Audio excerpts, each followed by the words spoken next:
In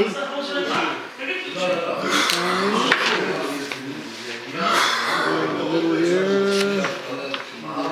Posuk.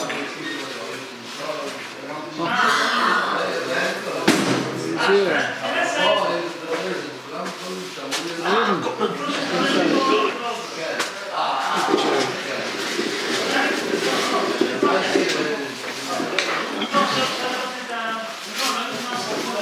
Yeah.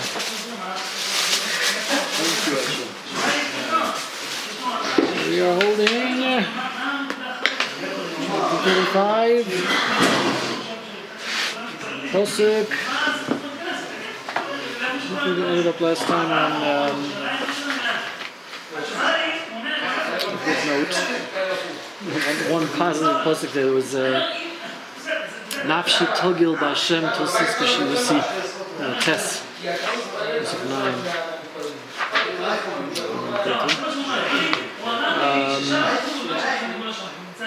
So that's like a note of optimism in the middle of all these very pessimistic kinds of statements. So we talked about, again, the theme of this seems to be that, according to the Kansipos, is that we're talking about the competition between the moichin of the Sitra Achra, that is the intellect, that the negative side has taken over the Chokhmah, and is trying to put it out as if it is on a higher level of Chokhmah than the Moichin of Eden. So it comes out then because it gets the upper hand. So then it's a particularly big challenge because it again is trying to put itself up as being the more intellectual, more the higher road, the higher moral standards, whatever it is that the Eden have. So then it confuses the whole issue. It's not when you have the Cherav of Esau against the Tefillah of Yaakov, so then you can clearly see the differences between the Goyim and the Eden. But when they put on a show that they are on a higher level than we are in our own specialty, then that becomes a serious challenge. What's our specialty? Intellect. So they start thinking, when they start pretending to be on a higher level of Chokhmah, they're putting down our Chokhmah. So then it's like they're pretending to be something that they're not. It's a guise, kind of Chokhmah is not seen as intelligence. In my experience, the average Gentile is smarter than the average Jew. In my experience. How is that? That's my experience. Not according to the statistics. Now, Shminkalke, you heard that term, Shminkalke? It's an old Yiddish Russian word. A Jew has a boy hasn't got a certain Shminkalke. But if you're talking in an IQ test, the average non-Jew, in my experience, is smarter than the average Jew. According, they don't like to put out, to publicize such things too much because it shows that it's considered racist. But there are statistics in terms of IQ and that kind of thing that are high, far. They excel in certain areas more than others, particularly in communications and that kind of thing. But they're definitely a much higher level. As Ariel Sharon said, Jews as individuals he rates highly. Jews as a nation, he doesn't rate them highly at all. That's his opinion. Anyway, what I'm saying is that what I'm talking about Chokhmah, though, in terms of that which Hashem has given us, not just our own talents. No, but it says in Spurim that Hashem has endowed the Jewish people with a high level of Chokhmah because we need it in order to do His mission on earth. We need it, the Torah is Chokhmah, so in order to stand the Torah, we have to. If we get to the Monos more, he's got something specifically related to that. Anyway, okay, so the next pasuk. Kol atzmois u'tamana Hashem yikamoicha matzil uni mechozik mimeni ve'uni ve'evir migoizlo. So again, this is praising Hashem that we and asking Him that we want to once again our goal is to put is to get the Chochmah Bina, the masculine feminine intellects, to be on the same level, and that will be again to show the level of Kesser. So he says Mi is the level of Bina, Ema, which is because Mi is gematria 50, which is the Chamish Mishari Bina, so it's the level of Bina, the feminine, and then Kamoi Cha is the Kuf. Kamoi is Kamoi Kuf, and Kuf is the sort of Kesser. So that's the Abba V'Ema, that they should be together, as one. Matzi Oni Mechaskim Mimeni. So Oni is always talking about Malchus, which is the lowest level, and it's considered like an Oni. It's especially in this case, it's been everything has been stolen from it, so it's left with like nothing. So it's like this really down and out, and that's the Oni is always connected with Malchus. And from the chozek mimeni. So the oni is the malchus, the shechina is now in a position of being among those that are stronger than it. Meaning that in Golis, it's under the domination of the goyim, and the goyim are able to take advantage of it. So so they have the upper hand. So it's matzil uni chozek mimeni that's got to save the malchus from that which is stronger than it. Only the Evi only goizlo, and again, this is the idea that they, in a sense, have actually stolen the chokmas from us and then claimed it for themselves, as if it's there, as if it belongs to them. So then we've got again, it puts us, it's putting us down, and the people that believe them, because we're more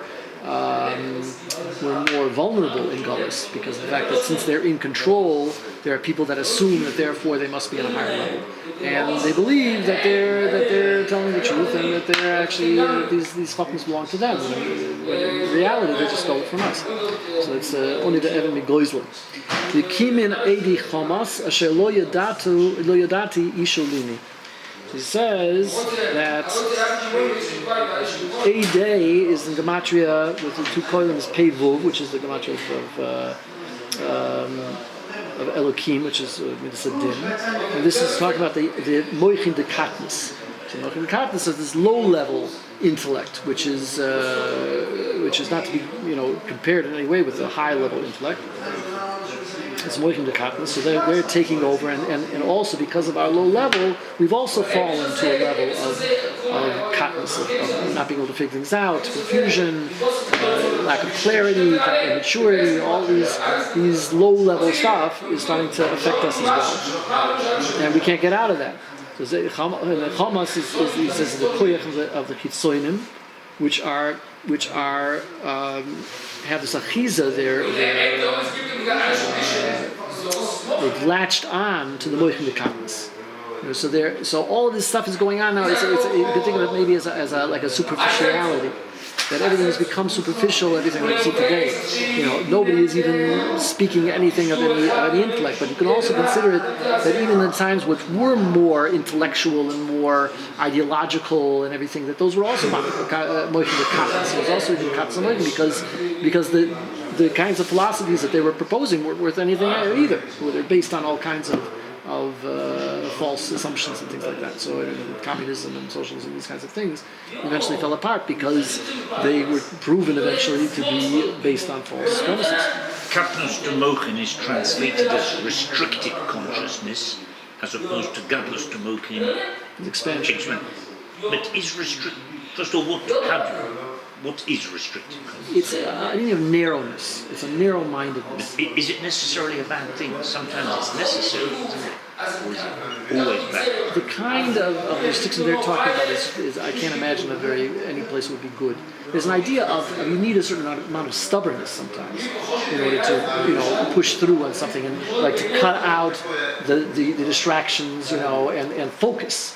I think when you talk about focus, which is an idea of restriction, that's a good kind of gevura. That's something that's positive. But when you talk about not being able to accept things, so what you see so often among skeptics, that they can't accept things because it doesn't fit in with their worldview, with the way they see the world, and therefore, just because they haven't seen anything or they haven't experienced it themselves, they disqualify it as being possible to be true. So there's many cases of this. It's a narrow-mindedness based on a certain restricted perspective, which itself is based on a falsehood. They're not willing to open up and consider the possibility of things that are outside of their own experience. Okay, so because of these the Yikumen Eidei Chamas, that this Katas Amoichin has risen up to be dominant. Asher lo yadati Yisholini. So he says that's Yisholuni is from the root of Sha'oil, which is Gehenna. So it's like Sha'oil, they're bringing the Yisoid of Zer Anpin to the level of Sha'oil. They're schlepping it into the pit. Then the Yishalmini Ruah Tachas Toiva Shechoy Lenafshi. So what they're doing is they are replacing one thing for another. It's taking Ruah Tachas Toiva. Because they're trying to put these two things on an equal, or even say that the Ruah is better than the Toiva. But they're trying to it's like when the Umas Oilam get down on Israel for not being moral enough. Or something like that. It's not because Israel is any more immoral than any other country. It's just because they have this. They want to be able to show that because we expect more from Israel as being the Jewish people is supposed to be the conscience of the world, and if they don't behave on a significantly higher level than everybody else, then it's such a disappointment that we put them down to be on a lower level than everybody else. So it's kind of like in the stock market, when you could have a very successful company, but because it's not performing according to their projections, therefore they rate it lower than everybody else, even though it could be actually making more money than everybody else, because it's all goes according to the expectations. So here also they rate the Jewish people as being you're supposed to be the highest possible moral level. If we see some area in which you're less than we expected, then Gentile female woman judge who sentenced Shalom Rushkin to jail, she said, I expected better from you. I have read your defense very carefully, and I have looked at your religion, the Lubavitch, and their book, the Tanya. You are meant to set an example as the chosen people of moral rectitude. I'm sentencing you to 27 years in jail for minor bank fraud. Because you're the chosen people, I'm going to give you a chosen sentence. And they couldn't get that disqualified on that basis? No. Only Trump.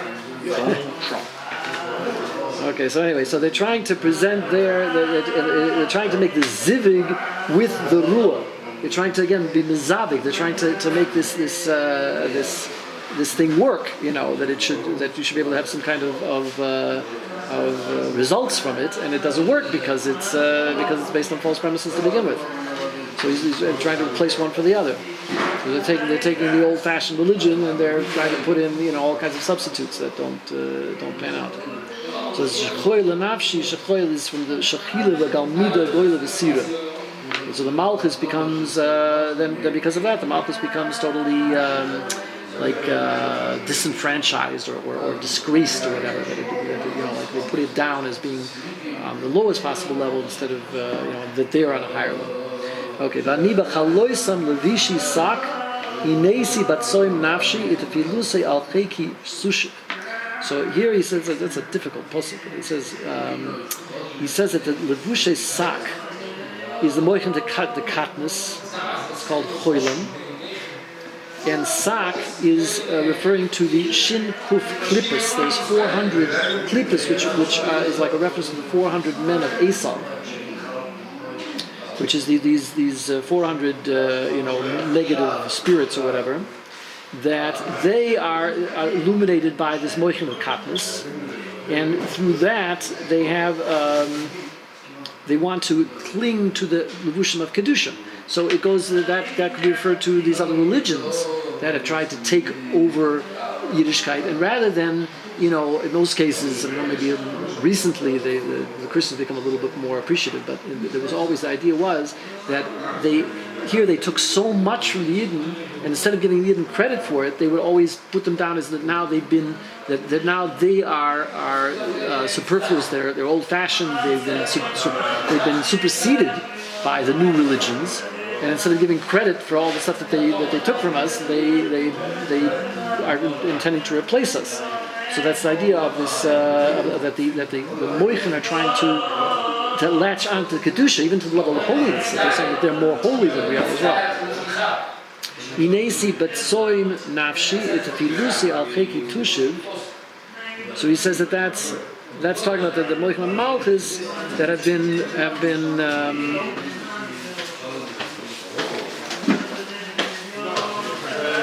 the Anpin.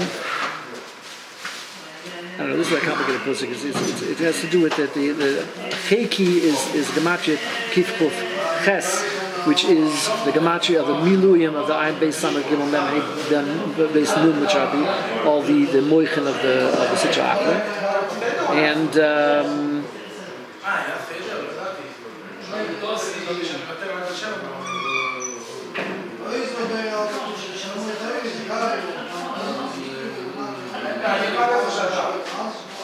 I'm not sure I understand this correctly.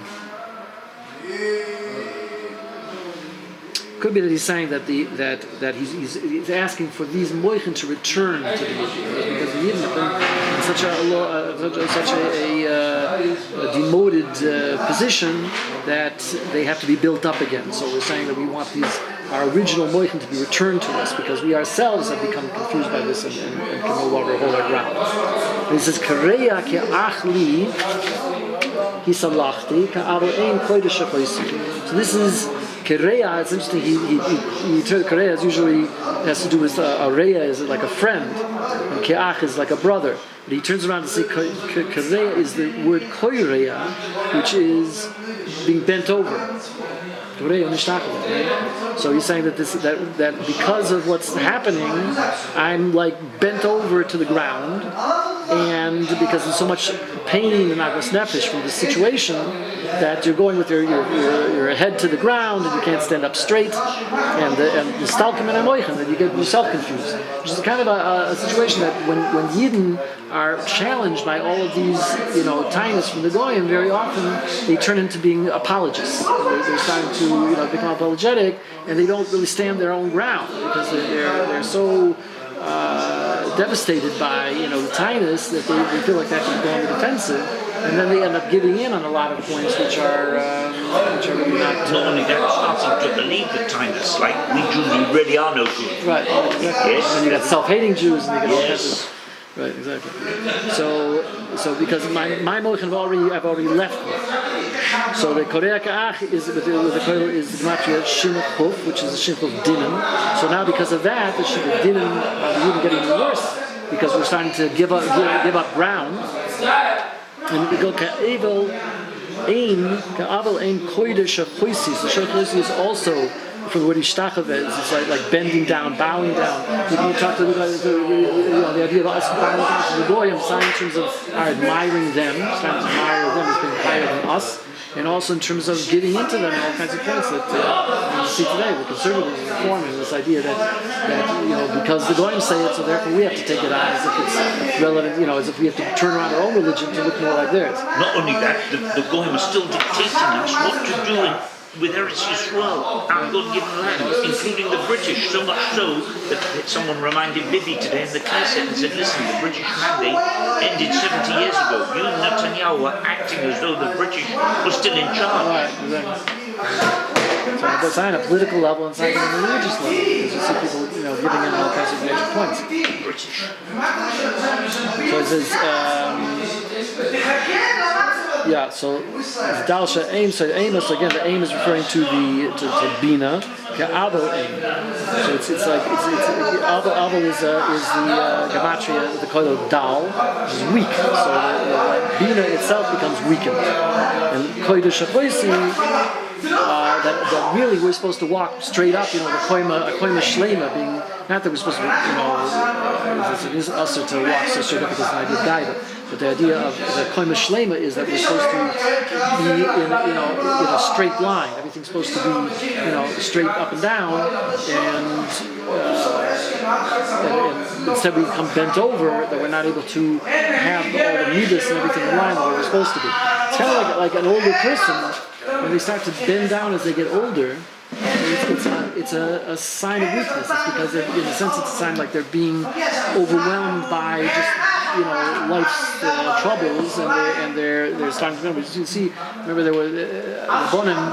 I remember specifically, for example, there was a Rav in Muncie, Horovitz, I remember, and he was very old, and he stood straight up. I mean, he was very, very stately, and with a cane. I mean, I remember at the Klosenberg that I saw him. He was very weak. He was like lying in bed, but when he stood up straight and tall. And there's an idea of you see by the dirty sword, a festkite, like a strength and an uprightness that they're not just bent over at time. Okay, then it says, "But Sali Samchi Sufi Nesvi Olai Nechim V'Lo Yadati Kori V'Lo Dun." He says that even during the period from Rosh Hashanah to Shmini Atzeres in Tishrei, where the Yidden are supposed to be able to get rid of the dinim, and specifically through the idea of simcha, about the simcha of Sikkos and Simchas Torah, that they're able to be mamtik the dinim, they're able to get away with from all these troubles and all this oppression, and bring in the Hasidim, the simcha of Sikkos. He says, but even that is taken away from them because the Yidden, again, are put down so much that they start to believe it themselves, and they lose their self-esteem and everything. So they're not even able to do the simcha with their own chagim, and because of that, there's no tikkun, there's no way to get rid of this din. If they were the simcha, you'd say that's one of the miles of Hasidim, because they emphasize the idea of being the simcha, that with simcha you're able to vanquish all the trouble side, builds you up as a person, that you know that there's what to hope for, and that there's an optimistic future, and that you're positive about life in general, and that is able to vanquish all these dinim, all these troubles, and instead you get overwhelmed with what's going on, and then you just go lower and lower. So because of that, the lo yadati, das is a Russian zivid, again, of being able to come together and really do something positive. He says that I wasn't able to do that either. There was no zivid because I was on such a low level of das. Kari is the idea that it is torn away from us. From the Zayanti, the whole thing was torn away from us. And because of the dinim, and because of that, Esav was able to take the upper hand. He was able to flourish, and we're on the bottom. And Kari is the macho Esav. And we're not able to loidomi is we're not able to silence it.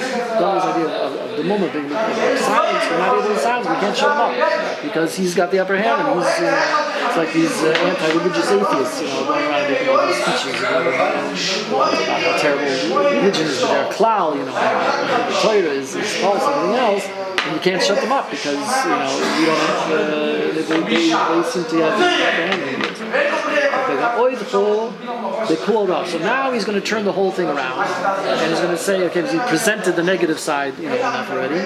So now he's saying, I want. Now he's talking about the future. I want to be able to praise you bekuhol rav. The idea with a chasudim, this idea of a kuhol rav. That this with a big oilam, big tzibur, everybody should be able to get together and with total force and confidence and everything else, they should be able to call out to praise Hashem. With this, get everyone together and make a really positive statement that we're all praising Hashem. I'm going to praise you with this utzim. Al yismechi li oivai sheker. So now we're calling out to Hashem. What are we asking to do? Al yismechi li oivai sheker. That these false enemies of mine shouldn't be able to laugh at me and take pleasure in my downfall. So in a chinam yizkatzoim. So in a chinam is sinas chinam. They hate me for nothing. I didn't do anything to them. And they shouldn't be able to wink their eyes and think, they're, the Jews are no longer to be reckoned with because they have the upper hand. By the way, he compares each of these levels. We talked about that this is a sin, this is oppression that's going on in all the oilamus. So he compares each of these phrases to one of the oilamus. He says that the oilai sheker is the klippus on the level of oilam abriya. And the Soine Chinam is the clips of Oilam Asiya, and Kiloi Shulam Yadabevi is the clips of Oilam Yitzira, because that's where the Shulam is. And this last one, Rige Eretz, Duli Memosakol Shoivin, that's talking about the Oilam Atzilis, because the says Rigay, the two kolim is the gematria Pura, and the Pura Dima is on the level of Atzilus, the highest level, and also Mirmos Yakshoivin, because the Olam Atzilus is the level of Akshoda, thought. So those that are like even Mirmos Yakshoivin, that they're thinking all the time about plots and schemes to be able to throw you down. Yachivi Ulai PM Omri He'ach Ro Asalei. So they're always, speaking these broad terms about how they're vanquishing me and everything. So they're the malchus of Sitra Achra, he says. The victorious Sitra Achra is like very wide and very broad, and they're spreading out all over the place. And they say, hey, ach, hey, ach. You see that phrase in several places. It seems to be, hey, ach is kind of just some kind of a expression of scorn, like hey, something like that. So, but he says that they have a chas v'shalom, they want to have an achiza even in the Zeh Atzilus, in the various highest levels, because they're thinking that they have this achiza in kedusha that they've taken over. So Ro'isu Hashem al techerash, Hashem al tirchak bimeni. So again, now he's note that he's using both the Shem Havaya and the Shem Adon. So Shem Havaya is connected to Zeranpin, and Adon is connected to Malchus. So on both levels, he's saying, don't be quiet. You see this, don't be quiet. Don't just al tirchak bimeni. Don't just distance yourself from it. Wake up. Show yourself. Do something. This is expressed several times, and he uses that word hakitza. There's someplace else in Tehillim it says Iru lama tisha, wake up, why should you be sleeping? It's like, why should you show yourself as if you're sleeping, and just tolerate this kind of situation to continue? You got to stand up and show yourself and take up my cause. Do a mishpat, make a mishpat, and see that they're way, they're completely wrong, and you got to do something to save me. Lekai Vashem Rivi. So take up my struggle. And again, Lekai the Shem Adna together is gematria Ein Hey.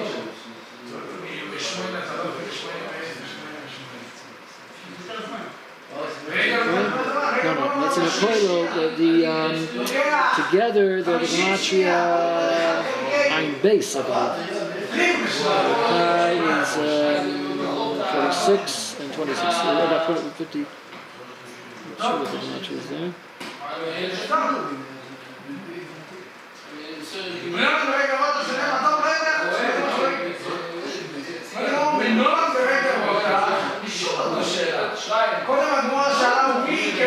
Yeah. Hashem and Elokai. Vayla and Elokai is gematria Ein Beis, which is the Shem Havai Milim Yudin. So he's asking from Chochmah that it should again invoke the light of the Atika Kedusha, which is again the highest light. That light that gets rid of all the Ketzonim. They can't stand up to that kind of light. And also Or Abba, the light of Chochmah, of wisdom, is called Simcha. So again, he's trying to invoke this idea of Simcha, and to bring us to Simcha, and that you shouldn't get the Ketzonim from this Or Abba. So that we shouldn't give Chochmah to the Goyim, because they're just going to use it against us. And that's been always one of the fears of sharing the Yiddish Chochmah too much with the Goyim, because they misuse it, and they also use it they turn it around against us, and then they claim that it was theirs all along, or they distort it, or all the different terrible things they do when they learn Torah. So it's one of the biggest problems. And today it's a particularly big problem. So on one hand, there are people that are through Kiruv, there are people that come back to Yiddishkeit, or even going to become more friendly to Yidden because they see the Chochmah of the Yidden. But there are others that use it for their own ends. So it's always questionable how, but you can't do much about it today. It's just all over the place with all the translations and everything else. Anyway, Yevoishi. Now, Al Yomim, so we go back again, this idea. Al Yomi, Beliba Me Achim Sheni.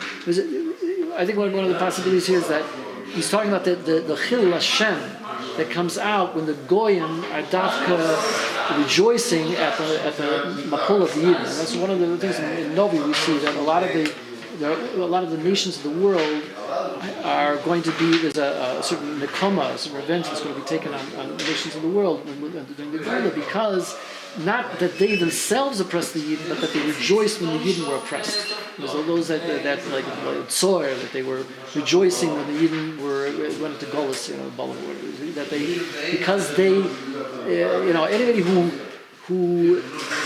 or the nations of the world that that sympathized with the Nazis when they rejoiced when the Nazis were taking away the Yidden, even if they themselves didn't do it, there were the very fact that they were happy about it, means that they were on their side, so they're going to eventually be punished for that as well. And that's a pretty universal thing. So when we see the Palestinians passing out candies when he gets killed or something like that, so that they become a shuttif with what's going on. You saw that by Shechem, by Swedina, because the whole town was masking to what happened, and they didn't have any problem with it. So they were all judged, together with Shechem. So he also says Ach here is referring to the 9 spheres outside of Keser, which had been like captured by the Goyim, so to speak. So that it says that that they shouldn't say in their hearts Ach nafsheni, that we have conquered the 9 spheres, they belong to us now. We've that we've swallowed him up. Now we've swallowed up the Yidden, we've taken over their Beis Hamikdash and everything else, and we're just we're in control, and they're gone. So don't let that happen. Appealing to Hashem, with the worst possible scenario. Don't let it come to that. So those that are happy in my downfall, they should eventually be disgraced and dried up and all that together, and they should be wiped out. Those that are Magdilim, he says Gematria Chochma Bina. So those that are taken up the Chochma Bina, the Sitra Achra again. It's talking about the Chochma Bina. The intellect, the intellectuals, the ones that want to show that they have more chachma than us, those they should be turned around and they should be disgraced. And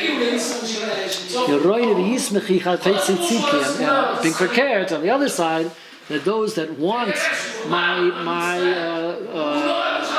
justification, my exoneration is the word. That those that rejoice in my exoneration, they should be happy, and they should be able to sing, and they should have the upper hand. The Yom Yitumid Yidel Hashem Apot Shlem Abdo, and then this will be a Kiddush Hashem, because they'll say that Hashem was made great and showed that he wants the shulam of his servant. Because he stands up for the Yidden, that should be a Kiddush Hashem. It's questionable if that's really happening today. Because now that the Goyim see the Yidden have the upper hand, so then they tend to become even more envious. But that just separates the men from the boys. When those that side with us and those that side against us shows where they're holding. So they can, it's a question of you can't. It's still gullus, so we can't expect everybody to jump on the bandwagon. But this is the idea. He says this idea of the das, the malchus, the shleimus of the esespheres. It should all the esespheres back together again, and should draw shleimus. And then it was the good Hashem. The Hashem is also got the idea of godless Amoichi. Then we'll come to a higher level of the Amoichi. And the Chofetz is the idea of Yesoid. Shulam is the idea of Yesoid, that we're going to have this zivig again, the way it's supposed to be.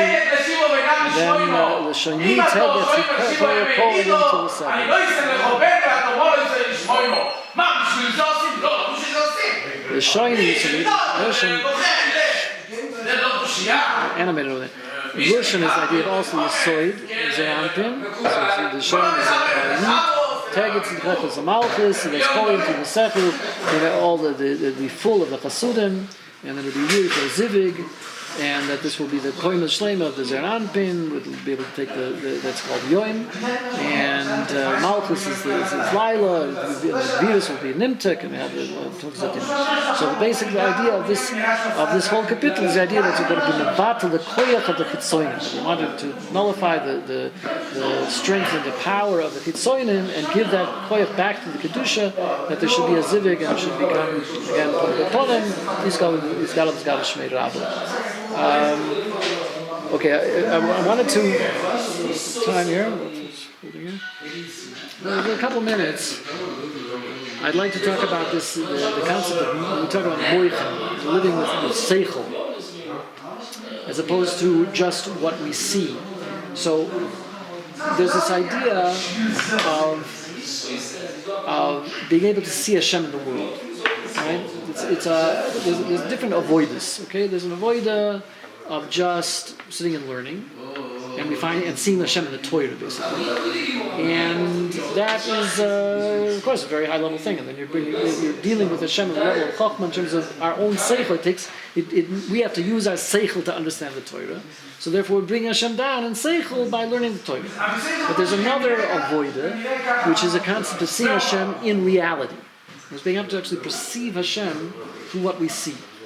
And the idea there is that if we just take what we see in Gashmas, as they say, it's just that, with our, we see in Gashmas reality. So then it's a little bit like what we say, that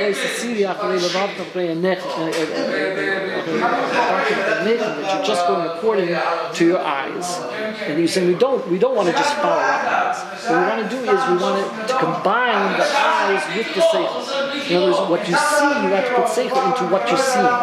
So when you're looking at something, you're able to make first of all, to make the connection of what it represents, and also to understand that what is keeping that in existence every minute is Hashem's prayer. So when you look at it, just like there's an idea that when you talk to somebody, when you're dealing with other people, if you see them as being a neshama, as opposed to just a body that talks, or somebody that happens to be alive, whatever being alive means, if you can see that as there's a neshama in that goof, that is the life force for the goof. The neshama is higher than just the fact that you're talking to somebody who's alive. Because the neshama, first of all, the neshama of a yid is different than the neshama of a goy. The neshama of a yid comes from a very, very high place, and it's something that doesn't change. It's something that spans over Gilgulim. It's something that doesn't age. It's the person has the same neshama whether he's young or he's old. The idea is what he does with it, what he's able to be malbish with it. So the idea of relating to a neshama is to see a person as being a shaliach in this world. Just like I'm a shaliach for what my purpose is, everybody else is also a shaliach for what their purpose is.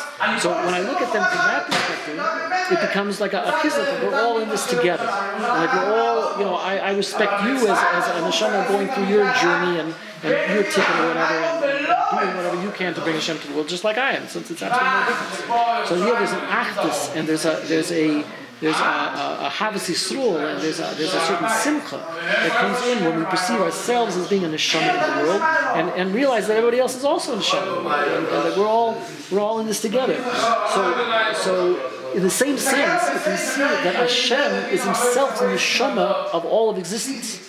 So is it just like there's a neshama behind us that is giving us existence and giving us a purpose? There's the idea that there's a koyach of Hashem in everything in the world. So that if you look at everything in terms of the Yesodus of Eishman and Ofer, and then the everything is here for a purpose, and everything is infused with that koyach of Hashem.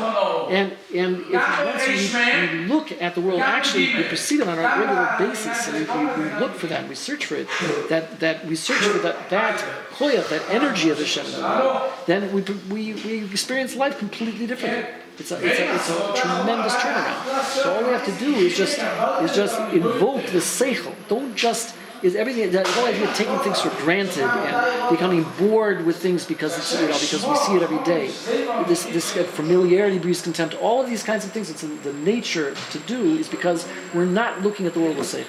If we use our seichel to look at the world and other people and ourselves, to appreciate what we are here, then the whole thing is turned around, the whole life looks completely different. And there's never a dull moment because there's always more things to see. In the Zoya, in Parshas Yisro, he brings us chokmas of parts. The idea that everything in the face and the hands has a significance in terms of the neshama. That's how we can perceive what's going on with the neshama. The neshama is totally invisible. So how do we see? Because it's reflected through the physical body of the person. So it comes out that if you're sensitive to that, all of a sudden you appreciate details in the gashmis that you wouldn't have looked at if you didn't know that. So it comes out that if a person is more spiritually aware, he becomes also more aware of the physical world because he realizes that everything in the physical world represents something in the spiritual world, and that's how he finds out with more insight into what's going on in the spiritual through what he sees in the physical. So details make a lot more difference. So this idea of just becoming more aware and more perceptive and more sensitive to the whole dynamic of what's going on in life in general, and that if you do that on a daily basis, it can transfer your life. There's an expression, it's as exciting as watching paint dry. You might think that's the most boring thing in the world. In fact, if you know the chemistry, watching paint dry is very exciting. But there's something more exciting, as Rabbi Mikdumah says. Air. It's invisible. Just look at the air if you can. And just relish the breathing in. If you study the physiology and anatomy, that's all you need. That's all you need. Exactly. It's as thrilling as anything that exists. And if you can imagine that applies to everything in life. So everything that is form, just appreciating shapes and colors and materials and the way things hold together and the way things are constructed. It's mind-boggling, and you never get bored because you're looking now I'm focusing on this thing, and then I remember but there's once I finish with thinking about that, so then I switch over. There's also an idea of being able to visualize in your mind not only what's going on here, what I'm seeing, what's going on all over the world or all over the cosmos, or all over what's going on in Atzilus Bria and Sia, or what's going on higher than me and what's going on lower than me, what's going on under the earth, and what's going on in Shemayim. There's no limits to what the imagination is able to perceive, and also where the thought is able to go. This is a person is wherever his machshava is, because you are literally where you want to be. The idea is that there was I read an article about a fellow that became blind.